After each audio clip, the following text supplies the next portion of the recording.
So I would like to start my presentation now. My presentation is about the analysis of bottom-up model of conversation dialogues. I have chosen this topic because I think most of the updated researches on the analysis of conversation has taken uh, more on the overlapping features and how sometimes speech cannot go smoothly, and they never tackled in details the structural and the lexical features of these conversational dialogues. So this analysis is based on analysis of smaller units and larger units of dialogues or of conversations. So when we talk about the bottom, we are going to talk about the sentences, and when we talk about the up, then we go for larger units, including sequences, and then we go up later to reach the terms. So the bottom up is based on the analysis of the types of sentences, sequences, and terms that can be found in a dialogue or conversation. Now, what sets this paper apart from other papers is that it focuses on the structural and the lexical features of a special type of conversations, which is situated in a holy text. Now, this text takes into consideration a true story, because it is the life of the prophet Joseph. So it is a true story that is manifested in the Holy Quran through stages of his life, mainly manifested in form of dialogues, or what I call it prefer to call it in the paper, situational dialogue. Now, these situational dialogues have two basic features: the structural features and the lexical features. The structural features focus mainly on the exchange sequence and the turn sequence. So it focuses mainly on the format or the structural part of these situational dialogues. The second set of feature is the lexical feature. Now, this one puts more emphasis on the semantic aspect, on the meaning. What are the main goals and intentions of the speakers when they start their roles in these situational dialogues. And it also focuses on the way these speakers or these participants tend to open their conversations and close their conversation. So we will have what we call adjacency pair and preference systems that show what the intentions of the speakers are. And the second is the opening and the closing that shows how the speakers tend to open and close their own conversations. So next I will talk about the structural features in these situations.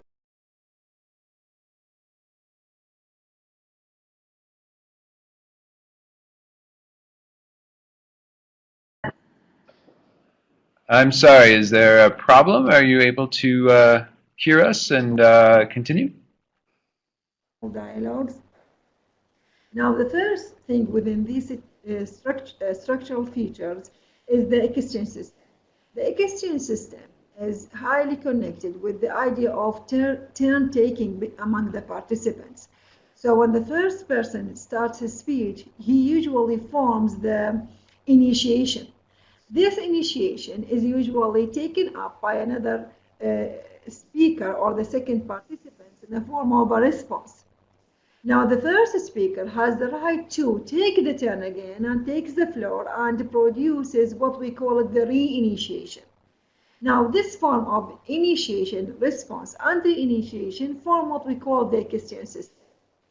After the analysis of the data, we found that the exchange system in the data has mainly or falls mainly under two types. The first type is the closed form, and the second type is the open form. Now, the closed form it usually appears whenever the two participants taking the turn. So when A starts the initiation, B takes the response, and then A once again takes the reinitiation. This is a kind of a clause because it is a clause among the participants themselves, A and B only. there is no one to interfere. Now, sometimes you have a situation in which we have A, B, and sometimes C, who tries to take his role within the exchange system. This is we call the open form, in which we have not only A, B, but rather we have A, B, C. So the first participant, A, will initiate, he will form the initiation, then the other will respond. Then it is not A who is going to continue on the conversation, but it is rather C, another participant. So I will just give you one, because of I have limited time. I will show you only the one type, which is the closed form of exchange. This is an example of A-B closed form, in which the conversation has started by the conversation or the exchange is between the father, Joseph's father, and the prophet himself, Joseph. So Joseph starts saying to his father that he has a dream, and in this dream he saw 11 stars and the sun and the moon, and he starts to explain his dream or his vision to his father. Now this is A, the initiation. Now B, his father takes up the floor and he forms the response to this initiation, when he said, when his father warned him not to tell his vision to his brothers. This is a kind of a simple form of A-B closed form in the data. Now, part of the structural feature is what we call the turn-taking sequences. Now, the turn-taking sequence is based on the many other papers, is a crucial element in developing or in analyzing any conversations or dialogue. Now, this paper, based on Sachs and other scholars who were working within the field of sociolinguistics, who try to just like pave the way to the main theories in conversation analysis. Now, based on their opinion, we can find that at turn construction, for example, they can vary from simple sentences to more complex terms. Now, in the data under analysis, the turn constructions are mainly of two types. Either we can find, for example, very simple sentences. This is a speech taken from one of the participants when she said, "Come you." This is just like imperative, simple imperative sentences.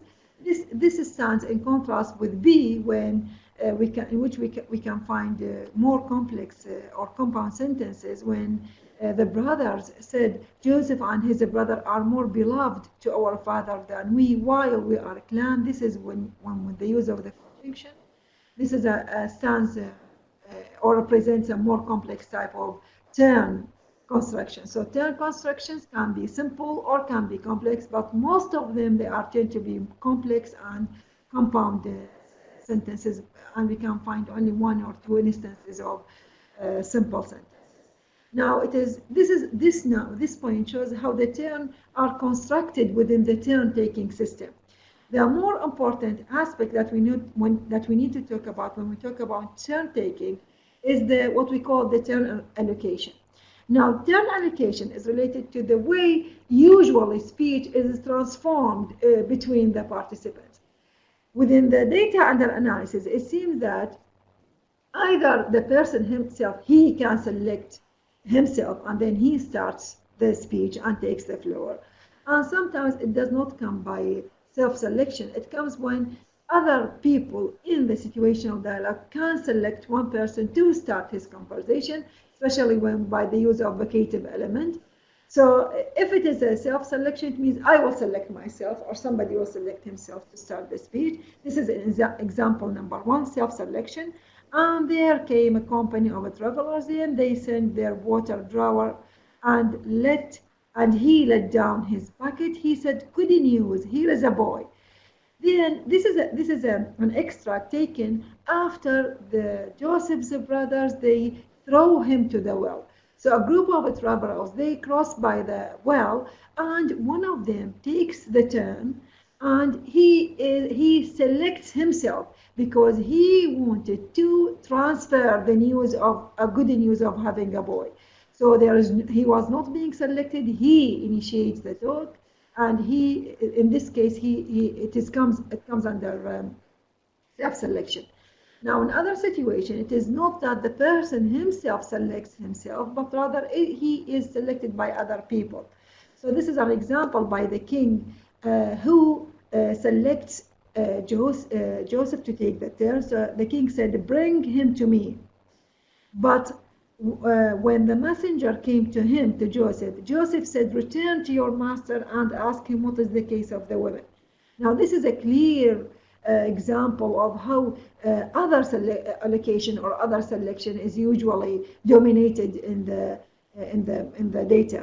So, at the first time, the king selects Joseph to take the turn, but later Joseph take the king by another question, ask him what is the case of the women.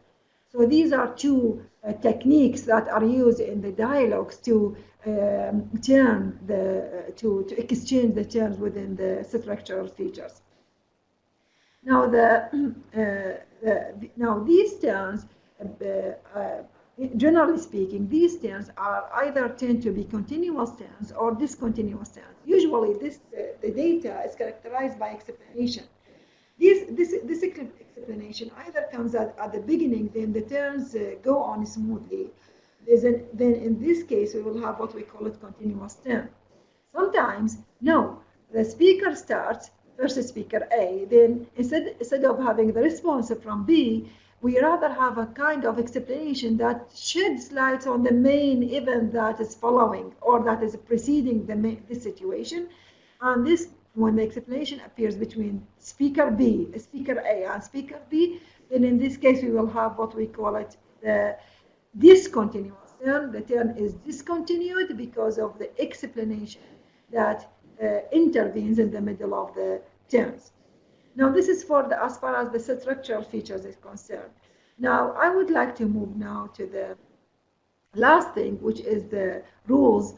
These rules are proposed by Sachs et al. In 1979, and he set a group of rules that are usually followed in the conversation. Now, all these rules are available except with the one, which is turn order is fixed. This is not always the case here. Sometimes we can have a fixed turns, and sometimes we can have a randomly arranged turns based on the explanation, based on the choice of the speakers, based on many factors. As for the second set of features, which is the lexical features, we need to talk about two things. We need to talk about the participants' intentions that is really manifested in the adjacency pair types. And also we need to talk about the type of the opening and the closing system. Now, with an adjacency pair, we can talk about a mono-adjacency pair when the speaker uses only one type, like question answer only, or accept request acceptance. So, for example, in the example we have, "Oh, our Father, ask forgiveness of our sins." This is a request from the Joseph's brothers to his father, and the father accepts, and this is we call the preferred sequence. "I will ask for forgiveness." Sometimes we have more than one, like in this example, "Why don't you, oh our Father, why don't you entrust us with Joseph?" This is a question. "Then send him with us tomorrow." This is a request. So this we have question and answer and request acceptance, and this can be followed by a preferred or this preferred term.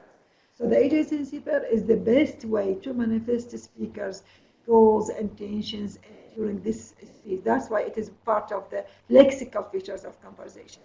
The last thing is the opening and the closing sequence within the lexical features. And within the opening, we have to distinguish between the pre-opening and the opening and the post-opening. In the Holy Quran, the pre-opening is usually characterized by the mysterious letters like Alif, Lam, Mim. These are letters in the Arabic alphabet, but these are mysterious because no one can discover what these letters mean. That's why we call them mysterious letters. This pre-opening is usually followed by explanation, and then we start by the turns of the speakers in the opening sequences, and then when the other speaker participant, next speaker takes the turn, when we ensure there is a conversation or a dialogue, then we call it the post-opening. With the closing sequence, on the other hand, Usually the closing sequence are manifested either by words that refer to characteristics or names of God. For example, indeed my God is forgiving and merciful. These are one of the names or characteristics of God. Or they are ended usually by praying, like for example, the creator of heavens and earth, you are my protector in this world and in this hereafter. Cause me to die a Muslim and join me with the righteous. This is an example of a praying that is coming from Joseph to his God.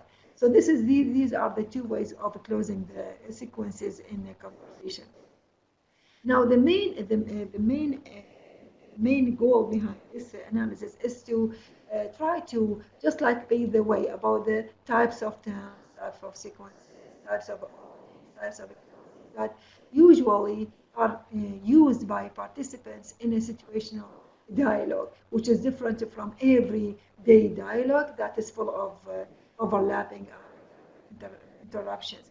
Now, this dialogue is highly constructed in terms of terms, in terms of organization, and that what makes it different from everyday or other types of conversational conversations. Okay, thank you very much for sharing, Rana. We have scheduled one more presentation, but I think this presenter, Kais Kadhem, is experiencing some technical difficulties, so I'm not sure that we'll have this last one. We had a few participants in here for part of the presentation, and then there were some events out in the hallway, so they ran away. Let's see if they're coming back here. I don't think anyone has any questions at this point in time. Do you have any questions? No. Okay, so once again, thank you very much. We will be sure to post recordings of this on the website. And I want to remind you that we have the Facebook page live stream of several of the large sessions that happen in the conference hall here, and you can look forward to learning and sharing and those sorts of things that are part of this conference through the conference proceedings that will be published in probably 3 or 4 weeks from now. Do you have any questions for me before we go, Rana?